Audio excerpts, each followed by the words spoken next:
गोदी मीडिया कुछ चैनल हैं जो यहाँ के लोगों को बांग्लादेशी घुसपैठ बता रहे हैं, कोई शाहीन बाग बना रहे हैं, कोई रोहिंग्या बना रहे हैं। तो सिर्फ उन न्यूज़ चैनल ने जो प्रोपेगेंडा फैलाया है, मैं आपको मुबारकबाद देता हूँ और आप जैसे चैनल्स को कि जो लोग दिल्ली से और जगह जगह से यहाँ आ करके ग्राउंड रिपोर्ट और यहाँ के मजलूमों की, गरीबों की आवाज़ को उठा रहे हैं।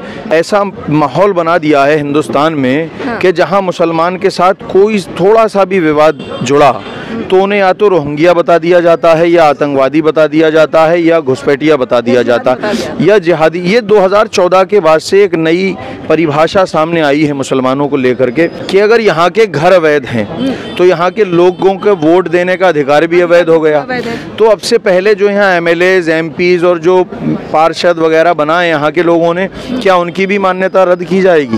वसीम बरेलवी साहब ने गज़ल कही थी कि ज़रा सा कतरा कहीं आज अगर उभरता है, समंदरों ही के लहजे में बात करता है, और ज़मीं की कैसी वकालत तो फिर नहीं चलती जब आसमां से कोई फ़ैसला उतरता है। तो इंशाअल्लाह उल अज़ीज़ इस ज़मीन के लिए आसमां से फ़ैसला उतरेगा, कोई ऐसा फ़ैसला देगा जिसमें बुलडोज़र, ये तो बुलडोज़र की ब्रांडिंग यूपी से उत्तराखंड में करने की कोशिश की जा रही है, जिसमें शायद सरकार नाकाम रहेगी। आप इस गोदी मीडिया को इंशाअल्लाह हल्द्वानी की आवाम के समेत तमाम वो लोग अब हिंदुस्तान भर में बताने को तैयार हैं कि तुम्हारा वो गोद में बैठना अब नहीं चल पाएगा। तो आपके चैनल के माध्यम से है कि प्रशासन अपने जहन में भी ये ना सोचे कि इन लोगों को उजाड़ने की कोशिश भी करेगा वो। अगर अल्टीमेटम है आप, ये अल्टीमेटम है, बिल्कुल अल्टीमेटम है, खुला। अभी किसी साहब ने बताया कि कलेक्टर साहब ने कहा है कि हम तैयार हैं, तो यहाँ भी देखना है जोर कितना बाजुए कातिल में, लोग तैयार बैठे हैं यहाँ पे। जितने भी लोग यहाँ पर मौजूद हैं, मैं सुबह के 7 बजे से ग्राउंड रिपोर्ट पर हूँ और 7 बजे से मैंने एक एक घर को देखा, एक एक परिवार को देखा, एक एक लोगों से मैंने बात की है। 95 साल से लेकर 114 साल की उम्र की महिला भी मुझे मिली है। लेकिन जब ये बताया जाए गोदी मीडिया के जरिए कि आप यहाँ से बाहर से भागे हुए लोग हैं, जब ये पूछा जाए इन नागरिकों से कि आप बाहरी लोग आए हुए हैं, जब आज तक चैनल पर यह चलाया जाए कि ये जिहादी लोग हैं, ये जिहाद के लोग हैं, ये तमाम सवाल उठाए जा रहे हैं। लेकिन मैं जानना चाहूँगी कि 4365 घरों को तोड़ा जाएगा, बुलडोज़र चलेगा, और जबकि 29 एकड़ ज़मीन पर कब्जा रेलवे का है, लेकिन 78 एकड़ पर कब्जा कैसे हुआ? देखिए, ये कब्जा नहीं है, ये सिर्फ यहाँ के लोग अपना पक्ष रखने में थोड़ा सा कमज़ोर रहे थे हाई कोर्ट में। क्योंकि अगर ये कब्ज़ा होता तो 10-5 साल तक रहता, या 10-20-50-100 घर कर सकते थे, 4500 घर कभी कब्ज़ा नहीं कर सकते। यहाँ पे मस्जिदें बनाई गई, जबकि आप अगर वैध जगह में भी कोई मस्जिद या मंदिर बनाते हो तो बहुत सी फॉर्मेलिटीज़ की ज़रूरत पड़ती है, तो अवैध जगह में बनाना मुमकिन नहीं है। यहाँ पे सरकारी स्कूल, सरकारी कॉलेजेस हैं, यहाँ पे सरकारी अस्पताल है। अगर ये जगह अवैध होती या कब्ज़ा होता तो सरकार ने किस बिहाफ पर, किस बेस पर यहाँ इतना करके ये कॉलेजेस, ये स्कूल्स और हॉस्पिटल बना दिए। और देखिए, अगर ये मामला चल भी रहा है तो सिर्फ यहाँ के लोगों ने मजबूती से पक्ष नहीं रख पाए हाई कोर्ट में, नहीं तो यहाँ के लोगों पे आप देखिए, यहाँ हमने भी सर्वे किया है, लोगों के खतौनियों में भी नाम है, किसी पे लीज के पेपर भी हैं, सारे डॉक्यूमेंट्स हैं सारे लोगों पे। तो ये मुमकिन नहीं है कि ये अवैध कब्ज़ा है। ये सिर्फ गोदी मीडिया कुछ चैनल हैं जो यहाँ के लोगों को बांग्लादेशी घुसपैठ बता रहे हैं, कोई शाहीन बाग बना रहे हैं, कोई रोहिंग्या बना रहे हैं। तो सिर्फ उन न्यूज़ चैनल ने जो प्रोपेगेंडा फैलाया है, मैं आपको मुबारकबाद देता हूँ और आप जैसे चैनल्स को कि जो लोग दिल्ली से और जगह जगह से यहाँ आ करके ग्राउंड रिपोर्ट और यहाँ के मजलूमों की, गरीबों की आवाज़ को उठा रहे हैं। मैं आप तमाम लोगों को बहुत बहुत मुबारकबाद देता हूँ। लेकिन सर, मैंने ये भी देखा है न्यूज़ चैनल के जरिए, जो भी नेशनल न्यूज़ की मैं बात करें, आज तक हो, जी न्यूज़ हो, एबीपी न्यूज़ हो, कोई भी न्यूज़ की मैं बात करूँगी, वहाँ पर रोहिंग्या तबका क्यों लगा दिया गया? क्या ऐसा है? देखिए, ये सिर्फ एक ऐसा माहौल बना दिया है हिंदुस्तान में कि जहाँ मुसलमान के साथ कोई थोड़ा सा भी विवाद जुड़ा तो उन्हें या तो रोहिंग्या बता दिया जाता है, या आतंकवादी बता दिया जाता है, या घुसपैठिया बता दिया जाता है, या जिहादी। ये 2014 के बाद से एक नई परिभाषा सामने आई है मुसलमानों को लेकर के, लेकिन ये सरासर गलत है। आप देखिए, क्या इस पर एक्शन लेना चाहिए? आप लोगों को नहीं लेना चाहिए? गुमराह किया जा रहा है। बिल्कुल लेना चाहिए। अभी कुछ न्यूज़ चैनल यहाँ आए थे जो फर्जी न्यूज़ चला रहे हैं यहाँ के लिए, यहाँ के नौजवानों ने उनके खिलाफ बड़े नारे लगाए, गोदी मीडिया गो बैक के। तो इससे बड़ी बेइज्जती और जलालत उन लोगों के लिए क्या हो सकती है? तो क्या को लेकर जो तैयारी हो रही कि नहीं कांग्रेस जीत गई, बीजेपी हार गई, नाक कान का खेल है, इसे खत्म कर दो, ये क्यों आवाम क्यों झेले इसे? देखिए, अभी हमारे एक भाई ने बहुत अच्छी बात बताई थी कि अगर यहाँ के घर अवैध हैं तो यहाँ के लोगों के वोट देने का अधिकार भी अवैध हो गया। तो अब से पहले जो यहाँ एमएलएज, एमपीज और जो पार्षद वगैरह बनाए यहाँ के लोगों ने, क्या उनकी भी मान्यता रद्द की जाएगी? आप समझिए। तो इस हिसाब से ये अवैध यहाँ रह रहे हैं तो इनका वोट का अधिकार भी नहीं है। सरकार इनसे वोट लेती रही है और इस मुद्दे को दाब दिया गया है। आज सरकार चाहे केंद्र सरकार हो चाहे राज्य सरकार हो तो इन लोगों की मदद कर सकती है। आप देखिए कि यहाँ पे ये सिर्फ जिंदगियाँ नहीं हैं, अगर इनके घर छिन गए तो ये तो जीते जी मर जाएंगे। ये 10-20 साल का नहीं बल्कि 2-2, 3-3 पीढ़ियाँ हैं। यहाँ के लोग जो बुजुर्ग यहाँ रहे हैं उनके वहाँ पे पैदा हुए, उनकी किलकारियाँ, वो बुजुर्ग हो गए, वो दुनिया से चले गए, उनकी यादें इन घरों में। ये सिर्फ सीमेंट से और ईंटों से बने हुए घर नहीं हैं, यहाँ 3-3, 4-4 पीढ़ियों की यादें हैं। अगर इनके मकान तोड़ दिए गए तो आप ये समझिए कि किसी मोहल्ले में हम सुने कि 5 या 6 लोगों का एक्सीडेंट हो गया और वो मर गए तो पूरे शहर में एक सन्नाटा पसर जाता है।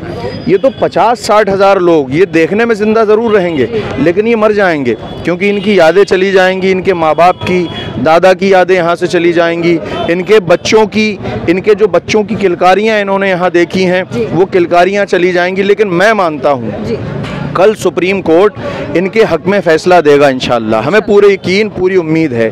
क्यों? क्योंकि ये लोग नाइंसाफ़ी कर सकते हैं, अल्लाह ऊपर वाला कभी नाइंसाफ़ी नहीं कर सकता।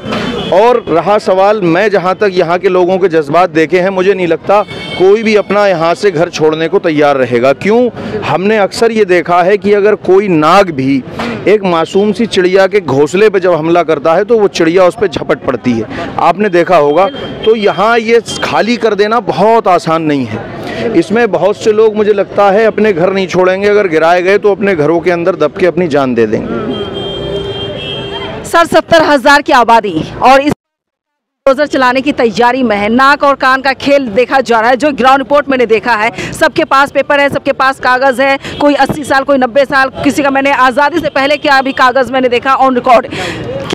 क्या करना चाहते हैं? देखिए, वसीम बरेलवी साहब ने गज़ल कही थी कि ज़रा सा कतरा कहीं आज अगर उभरता है, समंदरों ही के लहजे में बात करता है और ज़मीं की कैसी वकालत तो फिर नहीं चलती जब आसमां से कोई फ़ैसला उतरता है।